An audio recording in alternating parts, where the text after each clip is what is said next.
Very special theme. We pray every year as we're going into the holidays. What is God saying? And, it's interesting. Sometimes God is saying something that is not exactly what we're saying. That's how you know it's God. He's talking about things to come. And one of the things the Lord's saying is, I've got an audience, a dynamic audience, but mostly, not all. As you can see on my staff here today, we got Mercedes, we got Carl, we have the under 50 crowd. Howdy. But I've got a 50-year-old plus convergence crowd. If you study what I teach, then you know that convergence typically is it's when a role comes along that matches what God's been preparing you for your whole life to do. On occasion, the Lord does that with someone who's younger, but even so, as they move towards their 40s and 50s, they find a unique integration. And for many of you, this is the most important hour of your life. As a baby boomer generation is kind of shuffling off the scene here, I feel a special obligation to look at who's coming up in the world that is speaking to the Christian community about fundamental issues you don't normally hear about. So, for instance, we're talking about how to financially prepare for a time of shaking. The Bible says that a wise man sees trouble coming and prepares himself. But the other side of this issue is if you have resources while you're working on getting your house in order for shaking, your physical body is going to have to be in shape too, especially those of us that are over 50, 60, moving in that direction. You want to be able to have, my definition is, all the energy and vitality necessary to answer the call of convergence. In other words, I'm not trying to walk down the beach and impress women with my six-pack abs, even though I've never had six-pack abs. But sorry, Carl and I are laughing. Go ahead. Stop lying there. They're laughing. That's why I have to clarify this. But I am interested in having all the energy necessary to be able to do what I do. Traveling around the world, going from place to place, late night, early in the morning, having the ability to deliver on the calling and have my brain function and my body function and not be laid aside because of health. That's the reason why we picked some very special people for a very special event. Mercedes, what is this? Yeah, well, we've got the Health and Wellness Summit coming up, and we've got an amazing list of speakers lined up for you, and I'm so excited to have one of them on the show today. Hey, as you listen to this program and you're like, hey, I want to find out more, you can go to lancewallnau.com/summit and check that out. So anyways, Lance, there you go. Summit spelled SUMMIT, two M's, SUMMIT. And our guest today has a popular podcast. Many of you might already know her. You'll know how to certainly get a hold of her once we have done this broadcast here. Cristy Nickel, could you please join us? There you are. Ooh, it's so good to be here, Lance. I'm like salivating over here as you're preaching. I'm like, he is right. Well, yeah, and I think this is your life message too. I mean, you're a convergence person. You're in the thing God called you to, but tell us, how did you discover that this was your calling, to help prepare people to live spiritually and physically at maximum level 10 fitness? And tell the story how you got here. I started off I was raised pretty poor in the mountains of northern Idaho. My dad was a preacher and a police officer, and we just didn't have any money. And so when I went to go to college, there was no money to help me out. So I started fighting as a professional fighter to pay my way through college, which worked. I had 15 pro fights, 2 world titles. I fought all over the world, and I put myself through nursing school. But after that, I started getting fat. And I'm sorry if that offends people. I'm just going to say it like it is. You guys are going to hear that straight up from me, exactly how it is. We do not have time to sugarcoat anything. So I got fat, and I was like, why am I fat? Because I'm an elite level world-class athlete. Well, I found out it was because I was shoving stuff in my pie hole that didn't belong there. So I changed my diet. I lost a bunch of weight. I created the Code Red lifestyle. The word Code Red comes from my fighting career because I used to have red hair and I used to be in the medical field. So Code Red, and it just stuck.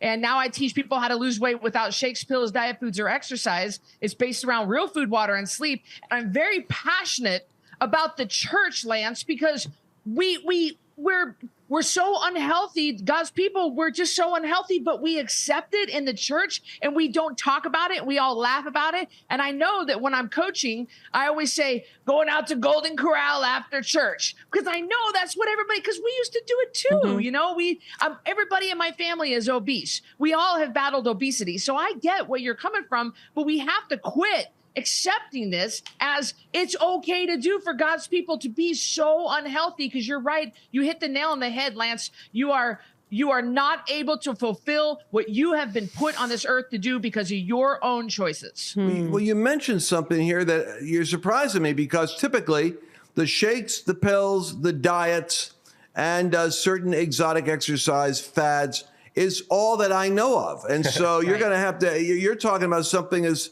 fundamental and down to earth as what basic food, Nutrition. sleep, nutrition. Talk to me about this, because how do I make that? How does that work? The top 3 lies in weight loss is, number 1, you have to exercise to lose weight. Number 2, you got to eat frequently. And number 3, you got to eat low fat. And nothing could be further from the truth. And the number 1 biggest lie is that you have to exercise to lose weight. Well, it's absolutely impossible to exercise off your weight problem. I hiked, let me give you an example, some 3rd grade math here. I hiked the Grand Canyon. I did rim to rim. I burned 3,500 calories, took me 9 hours. I was the first one out of the canyon. And roughly 1 pound of fat is 3,500 calories. So you're telling me I got to hike rim to rim, 50, 60, 70, 100 pounds in order to lose weight? Your knees can't keep up. You cannot out exercise your diet. Your weight problem. Weight problem has to be addressed through nutrition only. I'm not saying exercise is bad. I'm an athlete. I love exercise for a million reasons, but it's not going to do a hill of beans good when getting the weight off of you. And it's such a relief to people, because I work primarily with menopausal women in their 50s and 60s who are raising kids, working full-time outside the home, trying to walk a dog, trying to maintain a marriage, trying to lead Bible studies on Thursday nights at their house. And they cannot handle going to CrossFit 5 times a week. It's too much. But what they can do is they can drink their water every day. They can get in bed on time, and they can stay away from sugar. So you got to nail those basics, and you'd be surprised how healthy you can get just nailing the basics. And let's not worry about exercise right now. You know, you want to go for a walk, that's fine. But throwing up a 195 overhead snatch, it's not going to help you lose weight. Yeah, that's really interesting. I mean, so talk to me, because I've heard other people say, you know, muscle's the key. So I hear what you're saying about that. And it's like you want to increase your metabolism. There's so many different ideas out there. So, you know, for people who are thinking like that, where does that fit in this kind of matrix you're putting out there for weight loss? Right. People say muscle weighs more than fat. First of all, it does not. Muscle and fat weigh the same. Weight is weight, no matter if you're talking about a pound of bricks or a pound of feathers. So let's just get that out of the way right now. I've heard personal trainers say that muscle weighs more than fat. No, it takes up less room than fat. So yes, of course, in a perfect world, Mercedes, I would love if all of us were going to Orange Theory and CrossFit and we were all we were all at the gym by 5 a.m. and we were lifting weights and we did our 30 minutes of cardio, and it would be great. It's not realistic. So if I could design the perfect program for somebody to be able to do it, they would exercise and they would watch their diet. Problem is, you just have 2 conflicting goals, which is really hard for people to wrap their head around. They don't understand that eating for weight loss and eating for performance is as far as the East is from the West. They just fight with each other. So in our program, we get people, I bring the intake down. You have to bring your intake down. Volume matters. And then you're asking someone to go do a 50-minute CrossFit class. I mean, they're going to be hungry. They're going to be cranky. It's just best if we don't mess with that. And then when we get people down to goal weight, we transfer them into maintenance. Then we teach them how to start exercising, which we think is a healthy part of long-term lifestyle. It's just not. And of course, if you have more muscle on you, you can eat more, you can burn more. You're just better all the way around. It's just not realistic to ask somebody to do that. Yeah, it's interesting too. You know, as we were talking earlier, I always feel like maybe with the church, like eating, we feel like, man, that's like the one thing we're allowed to do. Can't do anything else, but eating, we could do that. Fellowship. You know, Fellowship is after church too. Supper at that church. I mean, that's where all the women bring all those high carb meals and desserts. Oh, I remember you guys when my dad would be preaching and I could smell the church ladies putting out the potluck. Oh, come on with the potluck. I mean, the casseroles. And I get that, but we're talking about the proper human diet of eggs and bacon, steak and asparagus, cream cheese, cottage cheese. You don't feel deprived when you eat. Don't nobody need to be living off Hungry Man dinners and cake pops and Pop-Tarts. Like that, so what? You can't have Aunt Betty's casserole right now because it's full of absolute garbage that you don't need, but you can have a ribeye steak and eggs and bacon, avocado. You can eat plenty of good, fulfilling food. You can still fellowship. You can still partake. You just don't need to eat the stuff that's causing you to break down and be sick and fat. I'm Carl. Do you have any thoughts on this while you're listening on this? Because you have a great number of thoughts. First off, a lot of the scientific literature out there says that people who go on diets, as soon as the diet's over, they gain back what they lost and then some. So the usual name of the game as far as diet is actually figuring out what works for you in moderation. As you were saying, you can still eat all these healthy foods. You can find the stuff that actually is nutritious and valuable. And it's okay to have the occasional cheat meal, but not a cheat day, that type of thing. So that's just something that came to mind initially. But back to you, Lance. And the problem is that moderation, I mean, if you look around in this country, we have 88% of our country is sick and fat. Yep. And this is, moderation just doesn't work. And so you're looking at long-term, of course, it's long-term sustainability. And people gain the weight back because they don't adhere to the rules. Right. The reality is you have to adhere to the rules of whatever program you do. Right. You can't go back to your old ways or you'll become fat again. And it's just, and I've done it. We've all done it. We've all lost and gained the same 20 pounds over and over and over. So it's like, you gain the weight back. The program must not work. No, you just can't do Domino's pizza every other night. If you truly do one cheat meal a week, then we would not have the metabolic problems in this country that we have. But we don't. We do it. We always say it's just this once. Well, it's just one Costco sample. Well, it's just one this. It's one. It's 1 + 1 + 1 + 1. You got all these just ones. Yeah. So we don't have a handle on it. We're at a red level. We're at an emergency level here where we don't have people. We don't have kids that are healthy enough to replace our first responders, our military. We are really at a tough spot. So I don't let my clients do cheat meals and crap. I'm just like, no, we're paying the piper. We're buckling down. We're doing this. We're getting you healthy. We're at a real turning point in our country. We have got to get healthy now. And I think too, Cristy, it goes to this part of the theme of this conference. And one of the reasons I really feel like God put it on our heart to do and to bring in experts like yourself is that my people are destroyed for lack of knowledge. They just don't know, because there's some people in this world that will take let's say, frozen bag of fruit and then freeze it and then blend it all up and feel like, well, this giant tub of fruit must be incredibly Well, it's full of healthy. antioxidants. I want you to know it's loaded with rich antioxidants, all those frozen blueberries. But it's true. Like, people just don't know. And I'm making fun of Lance because he's got such a sweet tooth. And it's like he tries to be healthy, but that sugar need still comes in even through natural things and all things in moderation to a certain extent. But, that's why I'm so excited to have you here, Cristy, because people just don't even know what they're consuming. They think they're being healthy, but then maybe this option really isn't. So, talk to us a little bit about, especially the things you're going to be discussing at the conference. What can people really look forward to hearing from you on stage? Yeah, the problem is we're sold a bill of goods. We're taught wrong from our government. We're taught wrong from the education system. We were all taught the food pyramid, where you need 9 to 11 servings of grain a day. And you can see as soon as the food pyramid was introduced, obesity rates started to skyrocket, diabetes skyrocketed. We got heart attacks and sleep problems. And we have serious people that have serious metabolic issues as soon as the government started telling us what to eat. And it's baloney. So it's not your fault. You're just doing what you thought, what you were taught in school, what you were taught by your parents, what you were taught by well-meaning, highly educated people. It's just simply not working. So I know that we haven't nailed down exactly what I'm going to present on at the conference, but I'm going to be definitely really hammering home the basics, guys, the things that you're definitely going to want to be at this conference for sure. Cause I'm going to come with the fire. I'm going to come with the LOVE love, but I'm going to come with the tough love. And we're going to go through the basics. We're going to go through how it's not as hard as you think. It's not as difficult. It can be simple. It can, I think we've just overcomplicated because it's such a saturated industry. We need to simplify it down. We need to make it to where you can do this the rest of your life. And we're going to definitely cover that in the conference.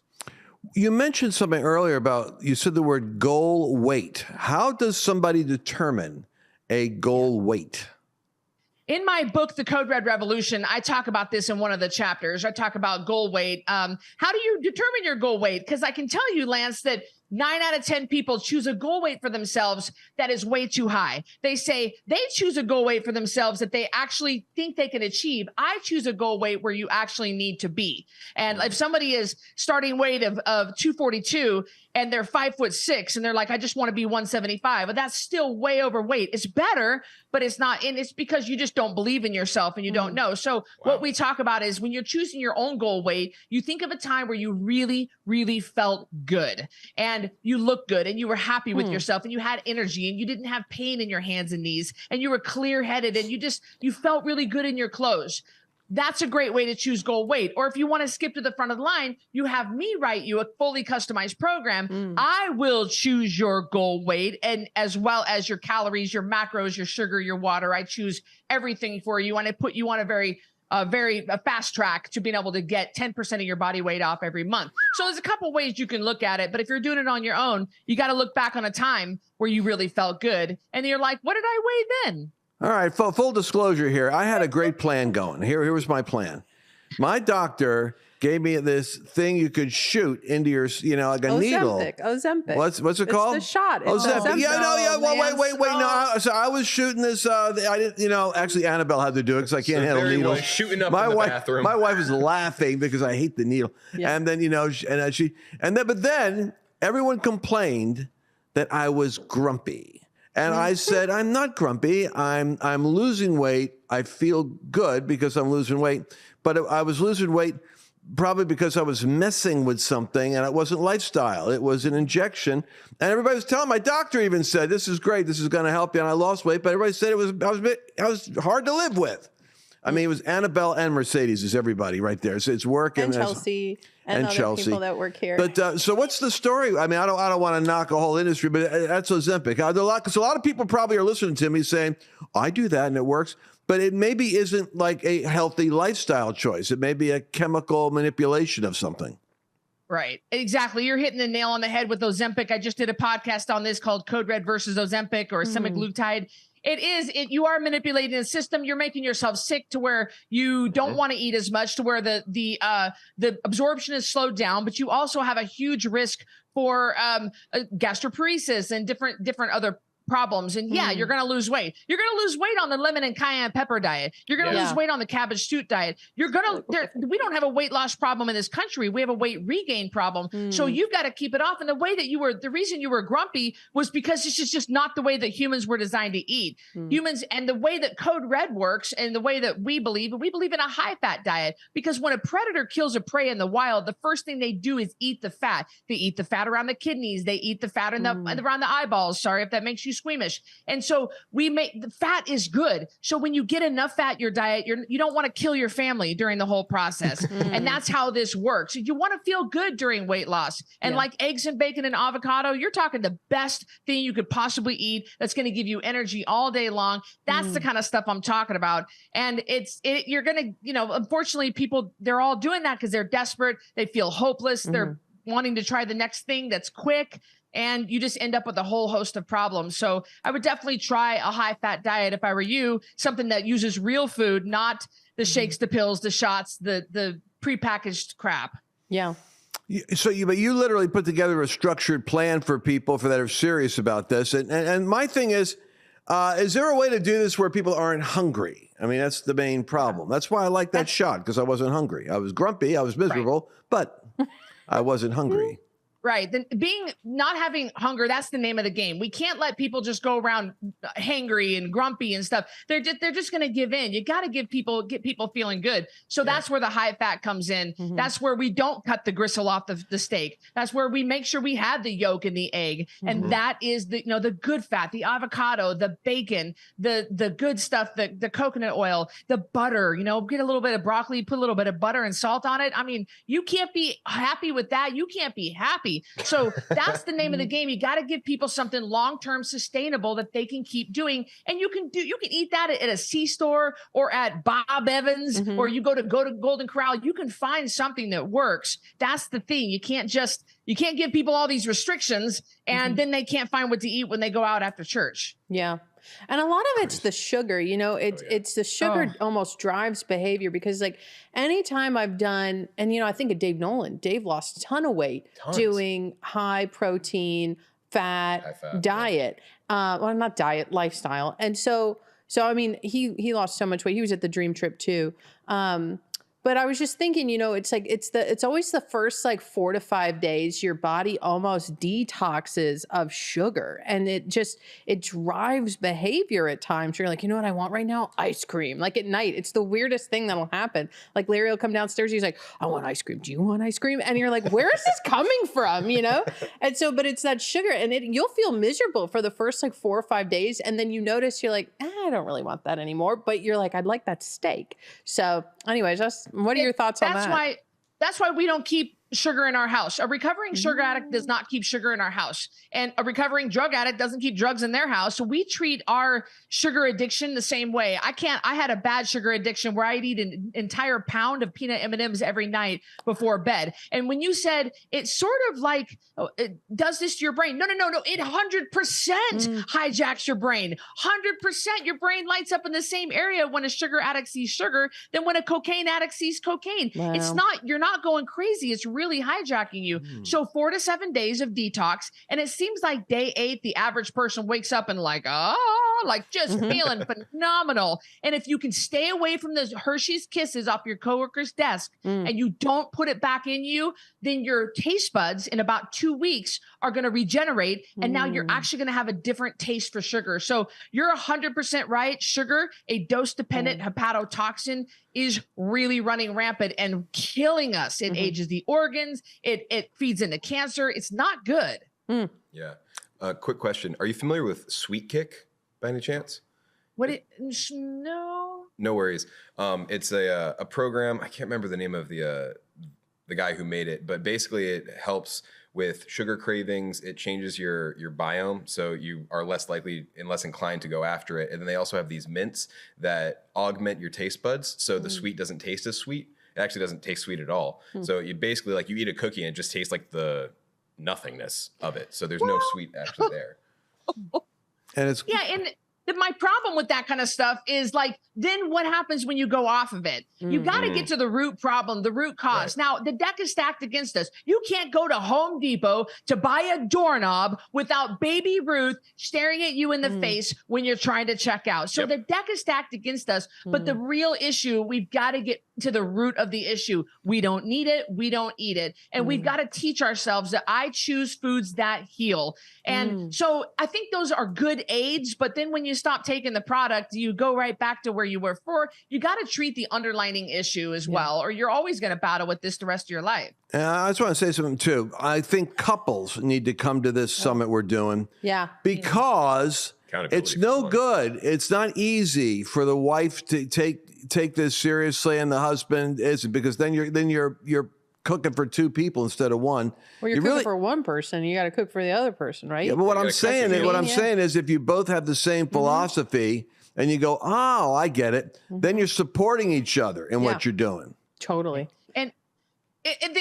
I deal with this every single day, Lance, is couples. And in a perfect world, in an ideal world, the couples would come together and be like, we have got to clean up our act. We got to get our kids healthy. We got to get this household healthy. Let's go. That's just not the reality of most of the situation I see. I mean, I coach over 20,000 people a day in my Code Red app, and it's just not the reality. The wife usually comes around first. The husband, he kind of watches her. So what I say to, yeah, that would be great. Iron sharpens iron, of course. In an ideal world, it would be great if the two of them did it together. But if you are alone in this and you have a spouse that's not on board, there are things you can do. Can your spouse put the junk food in a Rubbermaid bin in his office, in his truck, in his man cave? Can you just get it out of your sight? And the husband is like, listen, you've tried 19 diets, you've failed, you've cost this family $4,500 in failed diets. Why are you going to do this again? So don't say anything, ladies, to your husbands. Don't say anything, husbands, to your wives. Just let your testimony speak for itself. When your spouse sees you with more energy, with a clearer head, jumping out of bed in the morning,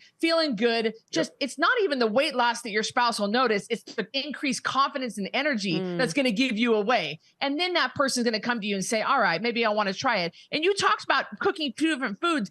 Why would you have to do that? Because you're doing steak and asparagus for everybody. Everybody can have that. The kids can have that. Nobody needs to have separate food. You know, you don't have to. You can still do eggs and bacon for everybody. You can still do, you can still do broccoli and salmon for everybody. So, I mean, my dog eats what I eat. We both ate salmon this morning. That's a nice that's a good meal diet. And your dog's waking up and bouncing out of bed in the morning with a clear head. That's right. No, but what you said now, this is like what appeals to me. So increased confidence, increased energy, mental clarity, and bouncing. I don't wake up like that way. I don't wake up. Annabelle does. Annabelle bounced out of bed. Unfortunately, she's ready to talk. You know, and it's like, stop. I have 30 years of this. She doesn't know. I can't have a conversation for an hour. You when and I Joy wake are up. like that. Joy's the same way, right? My daughter Joy's the same way. It's like, don't talk when she sees coffee. me. But are you saying that this could be a lifestyle change where I could wake up with energy and clarity versus the slow moving, kind of dawdling beginning of the day? I'm saying with 100% confidence, because I've seen it for thousands of people that have come through my program. That's exactly what you would experience. It would be incredible. You would not even be able to recognize yourself. I mean, the weight loss that you would experience would be down on the list compared to all the good things, the pain that you have been dealing with in your body that you've just been like, well, just a part of getting older. That would go away because there's no inflammation. Remember, on Code Red, we eat meat, vegetables, nuts, eggs, seeds, seafoods, and fat. None of that is inflammatory. None of it is. So everything from the brain fog, which is brain swelling, to the joints, to your knees, your back, your head, your eyesight, your hearing, everything gets better because your body's not having to work so hard to process crap that we were never created to eat. And so, and we have another challenge starting on November 27th, a 10-pound takedown, where you can lose at least 10 pounds in 30 days. And you could try it yourself and then come to the conference, Lance, you and Annabelle, and show off your results. I was just thinking that too. 10-pound takedown. I like that. Yeah, 10 pounds takedown. I have a question, everything I do is boxing related because who does that? I mean, why not me? Why not? I've been holding this question though, and Chelsea's asked the same question from the back. And what we want to know, I was like, see, that's the Lord. There's confirmation. What is your opinion on alternate like sugar substitutes? So, if you can't have real sugar, what do you do? Can you have a sugar alternative in your iced tea for people from the South? What should people be thinking? Yes. Yeah, 100%. Now, in a perfect world, we would all grow our own plants grown with the tears of the Tibetan monks, and we would have our cow and would be on a field. That is not the reality of things. The reality is some people like sweet stuff. So what can we do? I have 2 approved sweeteners. I approve monk fruit and stevia. One's an herb, one's a plant. Okay. And I allow my rebels to have monk fruit or stevia because I don't know about you, but I like a little bit of sweet in my coffee. So I have this stevia. I put a little bit of stevia in it. Is it the best thing you can possibly do? Like, listen, you're not going through the Arby's drive-through. Yeah. I think we're moving in a direction of better. So for people to say, I can't believe you eat that. I can't believe you let that happen. No. It's better than real sugar. It's almost like switching to diet Mountain Dew instead of regular Mountain Dew. It's moving in a direction of better. So I do believe in sweeteners. Allulose is a good one. Monk fruit, stevia, and it's eventually maybe you'll get rid of them. I'm I'm not going to, and I'm not going to ask my rebels to do something that I'm not going to do. I mean, at the June conference, I think, Chelsea, I met you back at the coffee table because I like my coffee. And I had put stevia in it, stirred it up. It's just not a bridge I'm going to die on. And it doesn't affect my health. I'm extremely healthy. What about, like, I know we're going over, but I just have a couple questions because I want to understand it more. But, like, what about, like, bread alternatives? So do you allow people to have carbs, a certain amount of carbs? And if not, like, are there all bread alternatives you're suggesting, like a cloud bread or cauliflower? What do you do for that? I think I put out almost a dozen cookbooks, and there is a cloud bread recipe in there. Problem is, we call that the workaround. And I was a keynote speaker at the largest keto conference in the world and down in Austin, and it was full of alternatives, and everybody there was heavy. And so you can do the workaround for everything, and you can still have a weight problem. So we really want our rebels to limit that, keto brownies, keto pancakes, it's good for your kids. It's okay for your kids, I think. But man, you got to really be careful with those alternatives because they can get out of control. And then you can just find then you're like, why am I not losing weight? Why am my gut so screwed up? Because you're having too much of these processed food that's an alternative. Yeah. So we want to eat as close to the earth as possible. So I try to get my rebels to stay away from that as much as possible, but I do have it in my cookbooks in case they do want to make a recipe, and it's better than Wonder Bread. Yeah, it's like a gateway drug. It is. Yeah, yes, that's it. That's right. Mercedes, exactly. All right, now, so I just want to clarify something because we did go like 2 minutes over. You're you guys are always telling me to stay You're on going to clarify that you're signing up for this? Well, here, I'm going to clarify. I'm clarifying a few things right now. One is you can see why we want Cristy Nickel at this conference, because I got doctors, and doctors have the facts and the information. But when it comes to coaching, it's a gift. Some people have a ministry. And the ministry of encouragement or exhortation is almost a prophetic thing where they infuse in you it's almost like a transfusion of their zeal for you to get well, or their zeal for you to get healthy gets into you. So it's not just the strategy. It's like, well, just give me the notes and the diet. You actually want to be in conversation with the people that can kind of almost like cast a vision for what your life can be like. I love this idea about the increased confidence my people are going to have, the energy they're going to have, the clarity they're going to have, as well as the fact that they'll be pain-free and have the ability to look better and feel better at the same time. Personally, I think it's ironic that we're doing this like a day or two after Halloween or something like that, because it's like the candy. America it's like so sad that we train our kids to go get a bag of candy once a year and build your addiction up. So I'm totally into this. Now, you said you got 20,000 people on your Code Red app. So I always like to promote my friends. What's the best way of finding out more about your Code Red app? You can go to coderedlifestyle.com and you can see all the stuff that we can provide for you. Everything from all my links to socials to the app to the, some people don't like being on social media, and I get that. So we built this standalone app to be able to, and we can deliver everything in that app if you want. We do some stuff on Facebook because some people just want it on Facebook, but you can go to coderedlifestyle.com and you can access all things Code Red from there.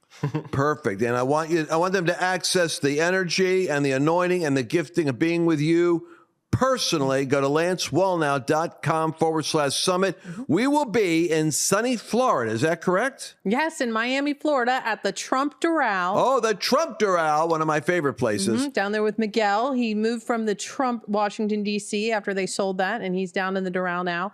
And it's going to be an awesome time. It's going to be sunny. There's pools there. Get out of the cold in January. Come down and join us. Start the year off right. And I love this line that's on Cristy's material here. It says, don't let your body hold you back from what God needs you to do. So join us, get the information that you don't have from Cristy and all of our great speakers, and join Lance there too. God bless you. I look forward to seeing you again tomorrow. This show went very fast. Tell your friends that they need to listen to this podcast, because we're going to be focusing this month on like building that boat that will float. It's the financial, it's the mental, it's the spiritual, it's the physical preparation, because God doesn't want us in the trauma unit needing ministry. He wants us as able ministers during a time of shaking. And this is all part of the plan. God bless you all. Thanks again to Cristy and Carl and to Mercedes. And we'll see you again tomorrow. Did you enjoy this latest episode? Please remember to share it with your friends, because the more knowledge you have, the better equipped you are to navigate the world.